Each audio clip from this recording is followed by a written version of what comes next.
ಎಲ್ರಿಗೂ ನಮಸ್ಕಾರ ವೀಕ್ಷಕರೇ. ಒಂದು ಎಕ್ಸ್ಕ್ಲೂಸಿವ್ ಆಗಿ ಬೀಚ್ ಹಾರಗಳ ಕಲೆಕ್ಷನ್ಸ್ ಬಂದಿದೆ. ಬನ್ನಿ ಒಂದೊಂದೇ ಡಿಸೈನ್ಸ್ ಚೆಕ್ಔಟ್ ಮಾಡೋಣ.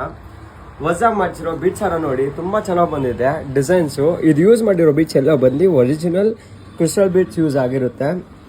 ಡಿಸೈನು ಸಿಂಪಲ್ ಆಗೂ ಇದೆ, ಸೋಬರ್ ಎಲಿಗೆಂಟ್ ಆಗಿದೆ. ವೇರ್ ಮಾಡಿದ್ರು ಅಷ್ಟು ರಿಚ್ ಆಗಿ ಕಾಣಿಸುತ್ತೆ ಈ ಜ್ಯುವೆಲ್ರಿ. ಪರ್ಲಲ್ಲಿ ಮಾಡಿಸಿರೋ ಹಾರ ನೋಡಿ, ಇದು ಕೂಡ ತುಂಬಾ ಚೆನ್ನಾಗಿ ಬಂದಿದೆ ಫಿನಿಶಿಂಗು. ಇದು ಬಂದು ಚಾನ್ಬಲಿ ಡಿಸೈನ್ ಅಂತಾನು ಹೇಳ್ತಾರೆ, ಆಮೇಲೆ ರಾಮ್ಲೀಲಾ ಡಿಸೈನ್ ಅಂತಾನು ಹೇಳ್ತಾರೆ. ಮುತ್ತಿನ ಸರ ಎಲ್ರಿಗೂ ಇಷ್ಟ ಆಗುತ್ತೆ. ಇದು ಒಂದು ಸಿಂಪಲ್ ಸೋಬರ್ ಎಲಿಗೆಂಟ್ ಆಗಿ ಮಾಡಿಸಿದೀವಿ. ಇದು ಕೂಡ ತುಂಬಾ ಚೆನ್ನಾಗಿದೆ. ಎಕ್ಸ್ಕ್ಲೂಸಿವ್ ಆಗಿ ಮಾಡಿಸಿರೋ ಗ್ರೀನ್ ಬಿಟ್ಸ್ ಹಾರ ಕಲೆಕ್ಷನ್ ನೋಡಿ, ಇದು ಕೂಡ ತುಂಬಾ ಚೆನ್ನಾಗಿದೆ. ಇದು ಗ್ರೀನ್ ಬಿಟ್ಸ್ ಯೂಸ್ ಮಾಡಿದೀವಿ, ಆಫ್ ಅಂಡ್ ಆಫ್ ಕಲರ್ ಅಲ್ಲಿ ಪರ್ಲ್ ಕಾನ್ಸೆಪ್ಟ್ ಯೂಸ್ ಮಾಡಿದೀವಿ. ಈ ತರ ಕಲೆಕ್ಷನ್ಸ್ ನೀವೇನಾದ್ರೂ ಹುಡುಕಿದ್ರೆ ಆಗಿದ್ರೆ ಇವತ್ತೇ ಪದ್ಮಪ್ರಿಯ ಜ್ಯುವೆಲ್ಸ್ಗೆ ವಿಸಿಟ್ ಮಾಡಿ. ನಮ್ಮ ಸ್ಟೋರ್ ಲೊಕೇಟ್ ಆಗಿರೋದು Vijayanagar, RPC layout, Hampi Nagar, 7th Main 4th Cross, Bangalore. ಹಾಗೆ ನಮ್ಮ ಪೇಜ್ನ ಲೈಕ್ ಮಾಡಿ, ಶೇರ್ ಮಾಡಿ, ಫಾಲೋ ಮಾಡಿ. Thank you.